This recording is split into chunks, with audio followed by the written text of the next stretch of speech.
AC circuit में ये होता है कि करंट और वोल्टेज दोनों कैसे चलते हैं, साथ साथ में ही चलते हैं।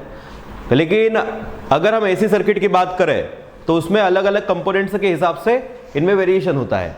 कभी हम देखेंगे कि करंट ज़्यादा होगा उस समय वोल्टेज कैसा होगा, कम होगा। कभी वोल्टेज ज़्यादा होगा तो करंट कैसा होगा, कम होगा। ऐसा देखना है तो उसको हम बोलते हैं फेज डिफरेंस। क्या बोलते हैं? जो हम एसएचएम में थोड़ा सा देख के आए हैं उसकी थोड़ी सी बात यहाँ पर भी हम करेंगे। चलो, तो सबसे पहला सर्किट कौन सा है? Pure resistive AC circuit. तो लिखो पहले हेडिंग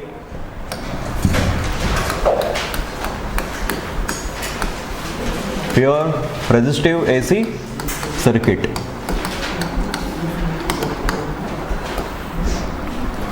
दिख रहा है कि सबको? साउंड देखो, दिख रहा वहां से?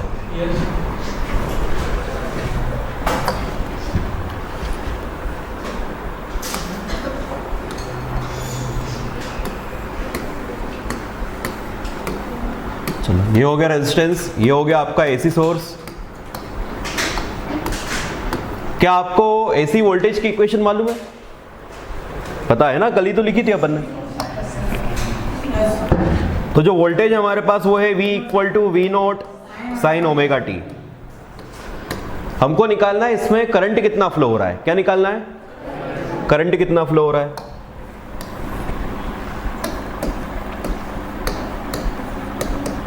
Current in the circuit.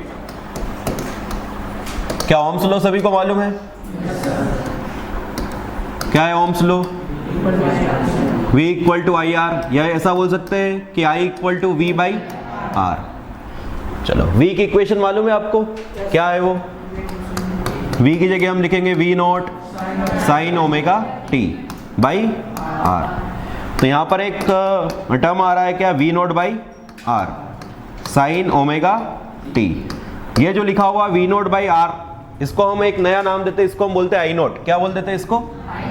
तो हमारे पास इक्वेशन क्या आ जाएगी? I equal to I naught sine omega T. क्या है, समझ में आ रहा है? और ये जो आई नॉट होगा ये किसके इक्वल होगा? ये इक्वल होगा वी नॉट बाई आर के। चलो, अब हमारे पास दो इक्वेशन आ चुकी है। किसकी किसकी? करंट की भी आ गई है और वोल्टेज की भी आ गई। वोल्टेज की इक्वेशन क्या आई है? V naught sine omega T. Current की क्या आ रही है? I naught sine omega T. अब हम बात करेंगे फेज की और फेज डिफरेंस की। पहले बताओ कि यहां पर क्या है? वी नॉट, वहां पर क्या है? I not. चलो, दोनों इक्वेशन को साथ में लिखते पहले हम। हमारे पास V की इक्वेशन है V naught sine omega T और I की इक्वेशन है क्या? I naught sine omega T. यही आ रही है क्या? फेज किसको बोलते हैं? फेज हम बोलते हैं जो साइन या कोस के फंक्शन के अंदर लिखा होता है। जो एंगल होता है उसको हम क्या बोलते हैं? फेज बोलते हैं। अब इन दोनों का फेज बताओ क्या आ रहा है? V का फेज क्या है? Omega T. I का फेज क्या है? Omega T. क्या इन दोनों के फेज में कोई डिफरेंस है?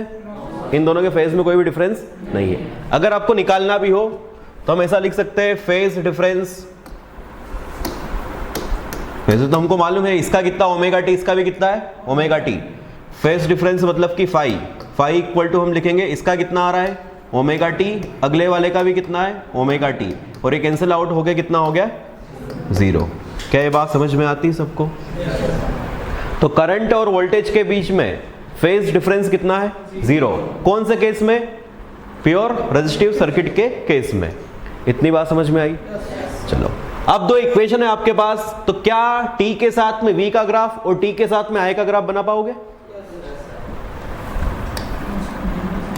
तो इस तरफ अगर आप टाइम लोगे, इस तरफ आपने लिया वोल्टेज या फिर करंट, तो इसका ग्राफ बना पाओगे? कौन सी वेव बनेगी? ये साइन वेव बनेगी। साइन वेव का ग्राफ सभी को आता है क्या? ऐसे बनेगा क्या वो? तो ये ग्राफ आपका ऐसे बन रहा होगा। चलो, अब इसमें दोनों ग्राफ बता रहे हैं हम, V का भी बता रहे और I का भी बता रहे हैं। तब वोल्टेज की अगर हम वैल्यूज की बात करें कंपैरिजन में, तो वोल्टेज होगा आपका कितना? 220 वोल्ट। और करंट होगा कितना? 10 एम्पियर, 5 एम्पियर। तो अगर एक ही ग्राफ के ऊपर बनाएंगे तो वोल्टेज का थोड़ा सा ऊपर जा रहा होगा, करंट का थोड़ा सा नीचे। लेकिन वेव्स कैसी चल रही होगी आपकी? साथ में। तो ये मान लो कि ये है आपका वोल्टेज, और इसी के साथ में क्या बन रहा होगा, करंट का। तो जब करंट पीक पे होगा या वोल्टेज पीक पे होगा, दोनों एक साथ पीक पे आ रहे क्या? यहां पर देखो ये क्या हो गया आपका आई नोट, इसके जस्ट ऊपर क्या है ये आपका वी नोट। ये समझ में आया? वैसे दोनों की वैल्यू माइनस में जा रही है, एक साथ जा रही है। ये हो गया आपका वी नोट और ये हो गया आपका आई नोट। जब दोनों की वैल्यू एक साथ ऊपर नीचे हो रही है, एक साथ जीरो हो रही है, एक साथ मैक्सिमम हो रही है, इसका मतलब कि दोनों के बीच में फेज डिफरेंस कितना है, जीरो है। क्या है, समझ में आया? चलो, इसको अच्छे से समझने के लिए एक और चीज होती है इसमें, जिसको हम बोलते हैं फेजर डायग्राम। क्या बोलते हैं? तो फेजर डायग्राम अलग अलग तरीके से हम थोड़ा कॉम्प्लेक्स भी बना सकते हैं, लेकिन अभी हम सबसे सिंपल वाला केस देख रहे हैं। सिंपल वाले केस में ये करना, जितने भी अपन पढ़ने वाले हुए सर्किट, एसी सर्किट, सभी में एक्स एक्सिस पे आप बताओगे करंट को। किसको बताओगे? एक्स एक्सिस पे क्या बताओगे? करंट। और बाकी जो है वोल्टेज, और वोल्टेज ही है, तो एक्स पे क्या हो गया आपका करंट हो गया। बाकी जो स्पेस रहेगी उसमें आपको क्या बताना है? वोल्टेज। चलो, तो इसी लाइन खींची हमने, ये एक्स हो गया। एक्स पे क्या बता दिया आपने? करंट बता दिया। सभी ग्राफ में एक्स पे क्या बता रहे होंगे आप? करंट को। चलो, अब वोल्टेज बताओ, वोल्टेज करंट के साथ में है या आगे पीछे है? साथ में है। तो जिस तरफ करंट है उसी तरफ क्या होगा? वोल्टेज होगा। क्या दोनों सेम डायरेक्शन में है? तो उनके बीच में फेज डिफरेंस कितना हो गया? जीरो हो गया। तो ये पूरी कहानी हुई किसकी? प्योर रेजिस्टिव एसी सर्किट की। क्या कहानी समझ में आ रही है? चलो, दोनों के बीच में फेज डिफरेंस कितना होगा? जीरो होगा। ग्राफ समझ में आता है? अगर V की इक्वेशन होगी V naught sine omega T, तो I की इक्वेशन क्या होगी? I not sine omega T. समझ में आ गया? अब जो क्वेश्चन बोलेगा वो हमको बोलेगा कि आपको VRMS दिया है। क्या दिया है? तो VRMS निकालना है या दिया है? तो ओम्स लॉ सभी को मालूम है। ओम्स लॉ क्या होता है? तो इसको बोलोगे VRMS equal to IRMS into R। Peak value के बारे में बात करेंगे तो V naught equal to I naught into R। ये दोनों फॉर्मूले हम अप्लाई कर सकते हैं। अधिकतर क्वेश्चन में आपको क्या दिया होगा? VRMS। क्या पूछा होगा? IRMS। चलो, लिख लोगे? लिखो। कैपेसिटर का नोटेशन सभी को मालूम है? सिंबल क्या है? मतलब कि उसका हम सर्किट में कैसे डिनोट करते हैं? कैसे करते हैं? दो लाइंस ऐसे। इसको लगा दिया किसके साथ में हमने? एसी सोर्स के साथ में, ऐसे। ये हो गया आपका C और ये हो गया आपका एसी सोर्स। इसमें निकालना क्या क्या है आपको? सबसे पहले आपको वोल्टेज पता है, V equal to V naught sine omega T. ठीक है। आपको इसमें निकालना है करंट कितना है। क्या निकालना है? अगला आपको निकालना है फेज डिफरेंस। क्या निकालना है? किसके किसके बीच में? V और I के बीच में। अगला आपको बनाना है फेजर डायग्राम। क्या बनाना है? उसके बाद में आपको बनाना VI ग्राफ। V और I ग्राफ किसके साथ में? टाइम के साथ में, विथ टाइम।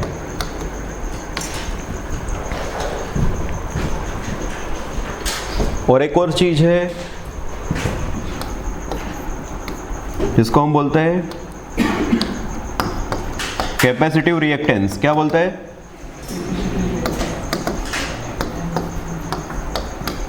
क्या बोला है? रिएक्टेंस। रेजिस्टेंस नहीं बोला है। क्या बोला है?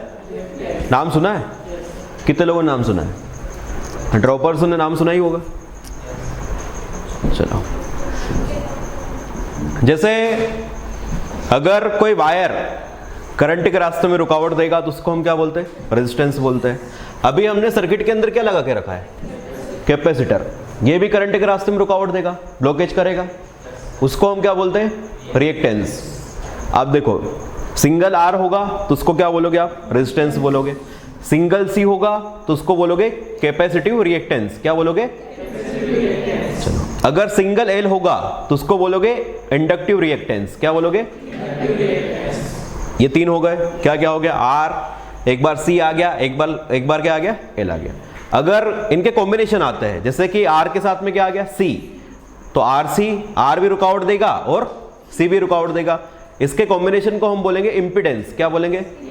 चलो कॉम्बिनेशन में क्या क्या आएंगे फिर?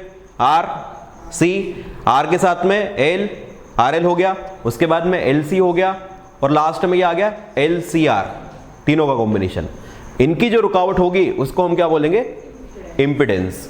तो अभी तो हम बात कर रहे हैं किसकी? रिएक्टेंस की। चलो सिंगल आर होगा तो क्या बोलेंगे? रेजिस्टेंस बोलेंगे।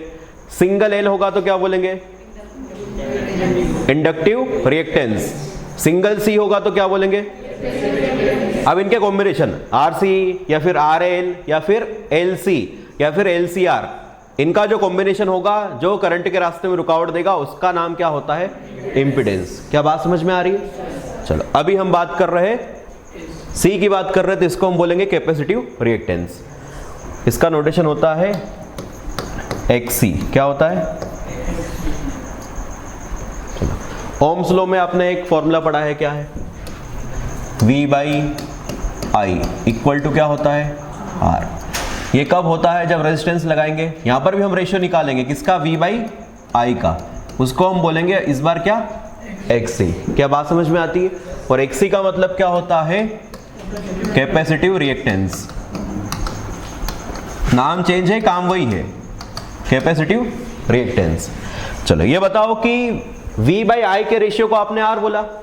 R का मेजरमेंट किस में होता है? ओम में होता है क्या? तो वैसे ही यहां पर भी किसका रेशियो निकाल रहे हो? V/I का। उसको हमने क्या नाम दिया है? XC। और XC को बोलते क्या है? Capacitive reactance. ये भी किस में मेजर होगा? ओम में। क्या बात समझ में आती है? वो भी R है, वो किस में मेजर हो रहा है? ओम में। और ये भी V/I का रेशियो है, इसको हम क्या बोलते हैं? XC। इसको किस में मेजर करेंगे हम? ओम में। नाम क्या इसका? Capacitive reactance. तो मुंह धो के आता, कितने उबासे ले रहा आगे बैठ के। जा जा जल्दी, जा जल्दी।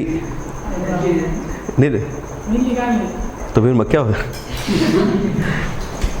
अब तो नहीं लेगा। चलो लिख लिया सभी ने। तो ये सारे पॉइंट हमको निकालना है। सबसे पहला पॉइंट क्या है? करंट का। अपन ये पॉइंट्स की बात क्यों कर रहे हैं? क्योंकि इसमें बोर्ड्स वाले भी बैठे हुए हैं, है ना गुरुत्वा। क्वेश्चन आएगा कि कैपेसिटिव रिएक्टेंस के ये पॉइंट लिखना है आपको। तो जो भी पॉइंट इसमें से आएंगे एग्जाम में वो लिखना है, सब मत छाप के आना, जो पूछे वही लिखना है। चलो ये लिख लिया। चलो सबसे पहले वोल्टेज हमको मालूम है, कितना है वोल्टेज इसका? V0 sin omega t। चलो चालू करें करंट की कहानी। अब पिछली बार तो हमको ओम्स लॉ सीधे से मालूम था कि अगर आपको I निकालना है तो क्या रिलेशन मालूम है? V/R। I equal to V/R। तो V को रख दिया और R को डिवाइड कर दिया, तो वहां से आपको क्या मिल गया? करंट मिल गया। इस बार कोई ऐसा रिलेशन मालूम है जिससे वोल्टेज और करंट निकाल सकते हैं? वोल्टेज तो आपको मालूम है, निकालना क्या आपको? करंट निकालना है। करंट का एक फॉर्मूला आपने और पढ़ा होगा, I इक्वल टू Q/T। पढ़ा है? अगर आपको करंट निकालना है तो आपको चार्ज मालूम होना चाहिए। चलो तो हम मान लेते हैं किसी टाइम t पर ये जो कैपेसिटर है इसके ऊपर चार्ज आ गया है कितना? Q। किसी टाइम t पर कैपेसिटर के ऊपर चार्ज कितना है? Q है। तो क्या आप ऐसा बोल पाओगे Q equal to CV? Q equal to C। V कितना है? V0 sin omega t। तो ये आ गया अपने पास CV0 sin ओमेगा t। ये क्या आ गया अपने पास? चार्ज। निकालना क्या आपको? करंट। क्या है? चार्ज वेरिएबल है? चार्ज तो वेरिएबल है। वेरिएबल कैसे है? टाइम के साथ में वेरी करेगा ये। चलो तो हमको निकालना करंट। करंट का फॉर्मूला क्या होता है? करंट का सिंपल फॉर्मूला तो होता है I इक्वल टू Q/T। क्या यहां पर अपन ये लगा पाएंगे? नहीं लगा सकते क्योंकि चार्ज कैसा है? वेरिएबल है। तो क्या लिखोगे? I इक्वल टू, बोलो, dQ/dt। क्या करना होगा इसको? डिफरेंशिएट। चलो I equal to dy/dt। Q की इक्वेशन क्या है? C V naught sine omega T. Differential सभी को आता है। चलो जो जो चीजें कांस्टेंट उनको बाहर निकालो। क्या क्या है? I equal to C V naught बाहर, डी बाई डी टी क्या आएगा? Sine omega T. I equal to C V naught sine omega T को क्या लिखोगे? साइन का क्या होता है? कॉस। कंफर्म? तो साइन का तो हो गया cos omega T into omega. तो हमारे पास इक्वेशन आ गई I equal to C V naught omega cos omega T. चलो इतना समझ में आता है। लेकिन अपने को तो कंपैरिजन भी करना है, क्योंकि अपने को क्या निकालना? दोनों के फेज डिफरेंस निकालना है। और फेज डिफरेंस निकालने के लिए फेज का मतलब क्या होता है? ये अंदर जो लिखा है। अब पिछला जो हमारा फंक्शन है वोल्टेज वाला, वो किसका फंक्शन है? साइन का। और ये किसका फंक्शन है? कोस का। अगर फेज की बात करेंगे साइन और कोस का निकाल के, तो अलग अलग हो जाएगा वो। इसका मतलब ये है कि दोनों के फंक्शन कैसे होना चाहिए? सेम। तो फंक्शन को चेंज करेंगे हम। I equal to C V naught omega, ये क्या लिखा हुआ है? क्या कॉस थीटा का एक फॉर्मूला होता है sine pi by two plus theta? अरे होता है ऐसा। इसको ऐसा लिखा जा सकता है, अपन ने ऐसा पढ़ा है। ऐसा लिख सकते हैं इसको। चलो तो इसको लिखेंगे हम क्या? Sine pi by two plus omega T. Theta की जगह क्या है? Omega T. ये समझ में आता है। उसके बाद में सी वी नॉट ओमेगा साइन, इसको हमने ऐसा लिख लिया omega T plus pi by to. अब देखो ये आगे जितनी भी चीजें लिखी हुई है सारी की सारी कैसी है? कांस्टेंट। सी कैसा हो गया? एक बार सर्किट का फिक्स हो गया है। वी नॉट पीक वोल्टेज भी कैसा हो गया है? फिक्स हो गया है। ओमेगा, ओमेगा किसके ऊपर डिपेंड करता है? फ्रीक्वेंसी के ऊपर, वो भी कैसी हो गई? फिक्स। तो सारे की सारी चीजें कैसी है? ये फिक्स। तो क्या लिखोगे? आई इक्वल टू, इसको हमने रिप्लेस कर दिया किससे? आई नॉट से, sign omega T plus pi by two. ये समझ में आ रहा है? वोल्टेज की इक्वेशन को नाम दे देना अपने क्या? Equation number first. इसको आपने बोल दिया इक्वेशन नंबर सेकंड। अब यहाँ पे ऐसा भी बता पाओगे आप कि आई नॉट किसके इक्वल है? सी वी नॉट ओमेगा के। अरे हाँ ना बोलो। इसको आपने बोल दिया इक्वेशन नंबर थर्ड। चलो इतना समझ में आया। अभी हम क्या निकाल चुके हैं? करंट। आगे क्या निकालना है? Phase difference. निकाल लोगे फेज डिफरेंस? चलो चेक करते हैं क्या निकालना है। Phase difference 5। वोल्टेज की इक्वेशन क्या है अपने पास? V equal to V naught sine omega T. और करंट की इक्वेशन क्या? I equal to I naught sine omega T plus pi by two. किसका फेज ज्यादा दिख रहा है आपको?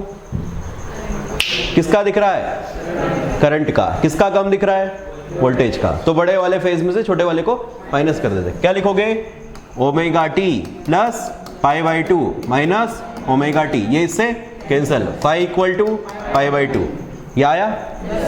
किसके किसके बीच का है? करंट और वोल्टेज। कौन आगे चल रहा है? करंट। कौन आगे? कितने से आगे है? पाई बाई टू से। क्या कहानी समझ में आ रही है? चलो क्या ऐसा भी बोल पाएंगे हम कि वोल्टेज पीछे है करंट से? कितने से? पाई बाई टू से। अब इसका फेजर डायग्राम बना पाएंगे हम?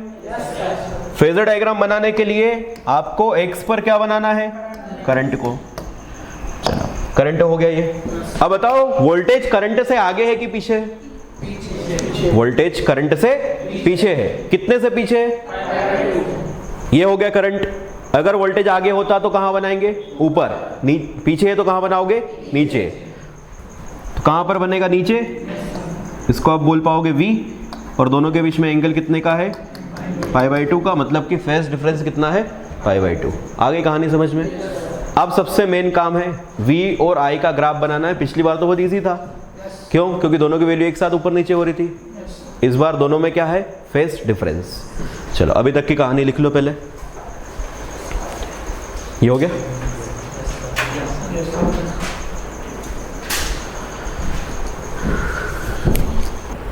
कौन आगे है इसमें? करंट किससे आगे है, कितने से आगे है, ऐसा लिख लोगे। देखो AC current Leeds AC voltage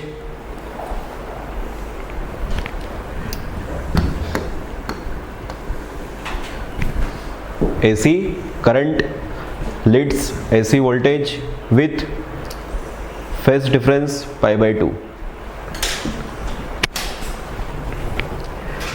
क्या इसके उल्टा भी बोल पाओगे आप? क्या बोल पाओगे? AC वोल्टेज पीछे है।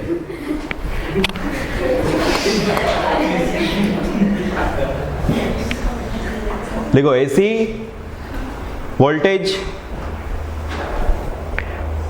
लैगिंग AC करंट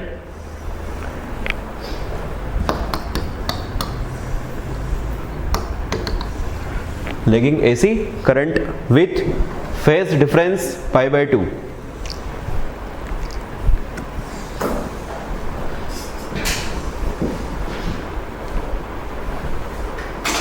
चलो अब सबसे मेन बात है कि VI ग्राफ बना पाओगे इसका? बनाओ जरा। बन गया? ऊपर क्या है? ये वोल्टेज है, करंट है।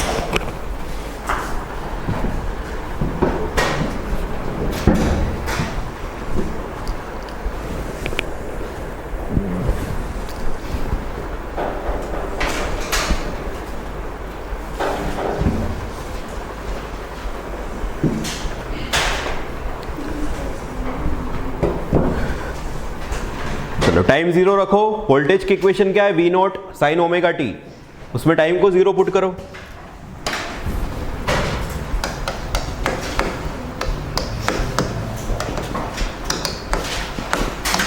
V और I की बात कर रहे हैं टाइम, तो V की इक्वेशन है V naught sine omega T और I की इक्वेशन है I not sine omega T plus five. Five की जगह है पाई बाई 2। चलो टाइम कितना रखना है? जीरो। टाइम जीरो यहां पर भी।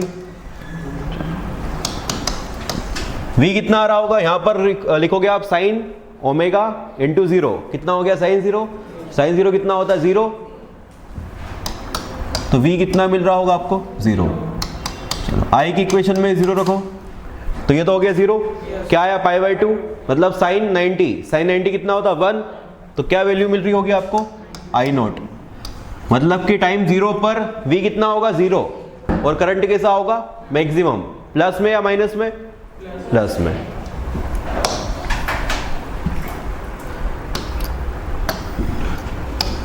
तो ये हो गया आपका टाइम, यहां पर V या फिर I। तो वोल्टेज का सभी को पता है, थोड़ा सा अपने को ऊपर लेके जाना है।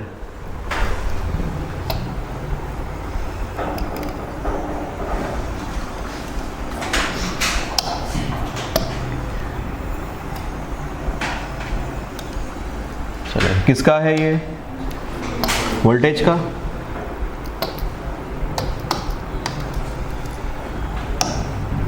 I का बता पाओगे? कहां से चालू होगा? मैक्सिमम से। तो एक काम करते, दो लाइन खींच लेते अपन।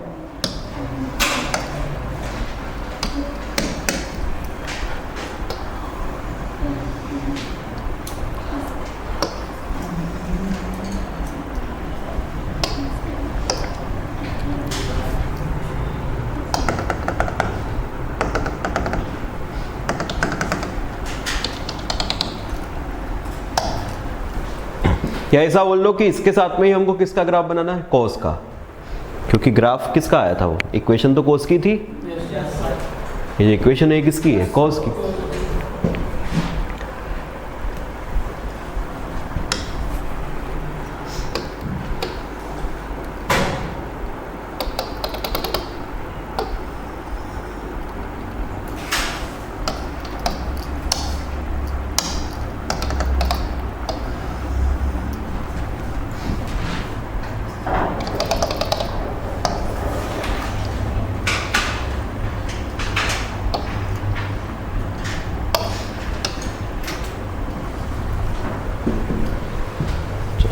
वाइट वाला किसका ग्राफ है?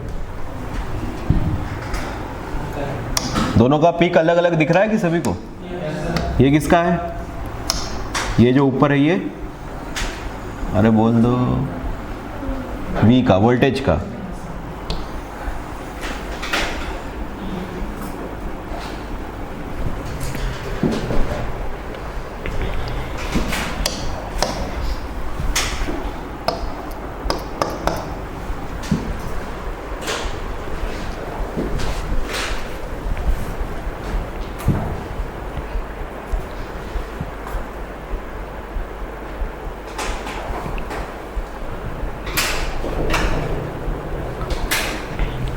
चलो टाइम के बारे में क्या क्या लिख पाओगे? ये है हाफ साइकिल और यहाँ पर हुआ इसका फुल साइकिल। तो ये टाइम कितना है आपका t। ये वाला कितना है? ये वाला t/4 और ये आपका t/4।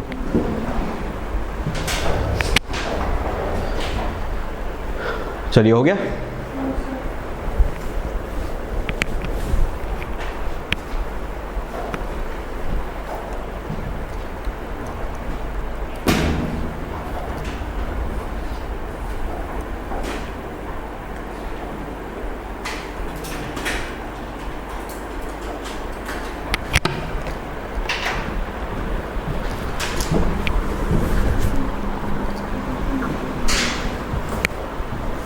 चलो अब कौन सा पॉइंट बच गया अपना? करंट निकाल लिया हमने इसमें। करंट के बाद में क्या निकाल लिया? और फेज डिफरेंस निकाल लिया, फेजर डायग्राम हो गया, वी आई ग्राफ हो गया। एक और पॉइंट लिखा था हमने, क्या? Capacitive reactance. इक्वेशन नंबर 3 समझ में आ रही है? इक्वेशन नंबर 3 कुछ लिखी थी हमने, कैपेसिटिव रिएक्टेंस। चलो इक्वेशन नंबर 3 क्या है? Equation 3 I naught equal to C V naught omega. अभी थोड़ी देर पहले हमने बोला कि जैसे V बाई आई का रेशियो आपको क्या बताता है? V बाई आई का रेशियो क्या बताता है? रेजिस्टेंस बताता। वैसे V बाई आई का रेशियो क्या बताएगा आपको? XC, और XC को ही क्या बोलते हैं हम? तो क्या यहां से V बाई आई का रेशियो निकाल पाएंगे हम? ये 1 C को नीचे लेके आए, ओमेगा को भी नीचे लेके आए, तो ये हो गया V note by I note. इसका मतलब V note by I note किसके इक्वल है? 1 बाई ओमेगा C के। क्या V note by I note को हम एक नया नाम दे सकते हैं? इसको XC बोल पाएंगे हम? XC equal to 1 by omega C। XC equal to 1 by omega C। या फिर इसी को हम बोलेंगे XC इक्वल टू ओमेगा कितना होता है? 2 पाई एफ। तो क्या आ गया ये? XC equal to 1 by 2 pi F C. चलो एफ का मतलब क्या है? फ्रिक्वेंसी। एफ का मतलब क्या है? फ्रिक्वेंसी।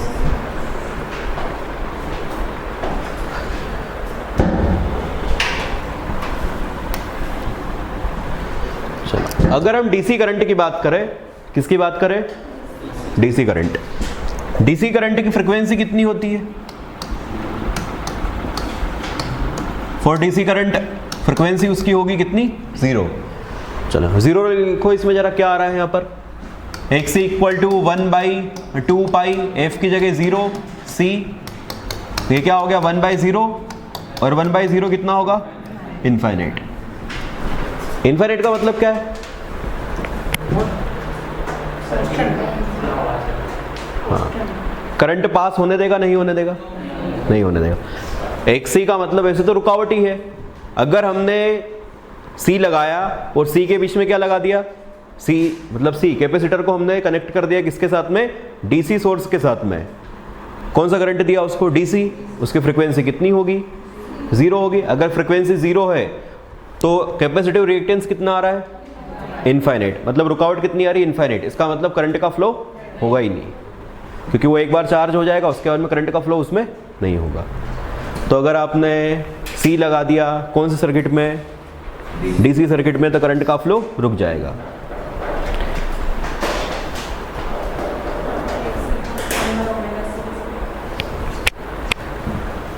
ये जो लिखा है V naught by I naught, इसको क्या बोल दिया? X C. क्या बोला इसको? X C. कहाँ पर लिखा था ऐसा हमने?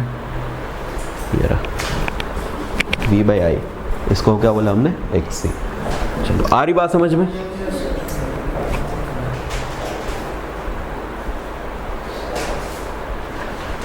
इसमें ये जो फॉर्मूला है इसमें भी नोट लगा देना क्योंकि कंफ्यूजन होगा। v का मतलब, सिंपल v का मतलब क्या होता है? इंस्टेंटेनियस वैल्यू होता है। सिंपल i का मतलब क्या होता है? इंस्टेंटेनियस वैल्यू होता है।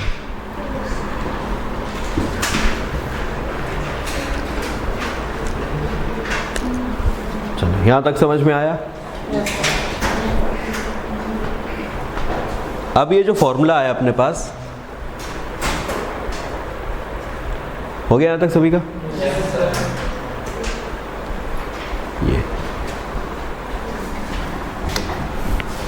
देखो, अगर आपको एक्स पता है, क्या पता है? किसी भी सर्किट का, वो किसके इक्वल होगा? ओमेगा सी के इक्वल होगा। 1 बाई ओमेगा सी किसके इक्वल होगा? तो आप ये रिलेशन लिख पाओगे, V naught equal to I naught into X C. अरे कुछ समझ में आ रहा है? क्या लिख पाओगे? V naught equal to I naught X सी।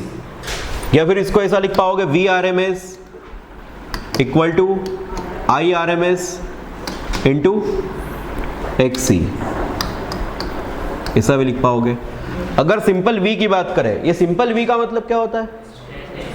उसके लिए ये जो इक्वेशन है ओम्स लॉ वाली जैसी हम देख रहे हैं, ये वैलिड? हम ऐसा नहीं लिख पाएंगे v इक्वल टू, यहां पर लिखा हमने i और इंटू में लिख दिया हमने एक्स सी। ये दो ऊपर की इक्वेशन सही है, ये वाली भी सही है और ये वाली भी सही है। इसका हम यूज नहीं कर पाएंगे क्योंकि ये कौन सा करंट है? इंस्टेंटेनियस। वोल्टेज भी कौन सा है? और उन दोनों के बीच में क्या होता है? Phase difference. ये जो इक्वेशन है किसके लिए यूज कर पाएंगे हम? पीक वैल्यू के लिए या फिर आरएमएस वैल्यू के लिए? इतना समझ में आया क्या आपको?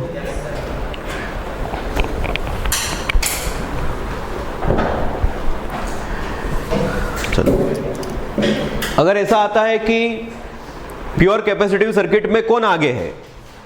कौन आगे है? कौन आगे है? करंट। कितने से आगे है? पाई बाई 2 से आगे। कौन पीछे है? एक ही चीज याद रखना अपने को, तो दूसरी वाली चीज क्या हो गई? पीछे। कितने से? पाई बाई 2 से। चलो, कैपेसिटिव रिएक्टेंस का फॉर्मूला क्या होता है? 1 बाई ओमेगा सी। ओमेगा सभी को मालूम है क्या होता है? 2 पाई एफ होता है। चलो आगे, अगर फ्रीक्वेंसी दी है और आपको एक्स सी निकालने के लिए बोलेगा कोई भी सर्किट के अंदर, निकाल पाओगे क्या? फ्रीक्वेंसी दी है, सी दिया है और आपको क्या बोला? एक्स सी निकालने के लिए, तो फॉर्मूला क्या होगा? 1 बाई ओमेगा सी। ओमेगा क्या लिखोगे? 2 पाई एफ। आ जाएगा? बढ़े आगे।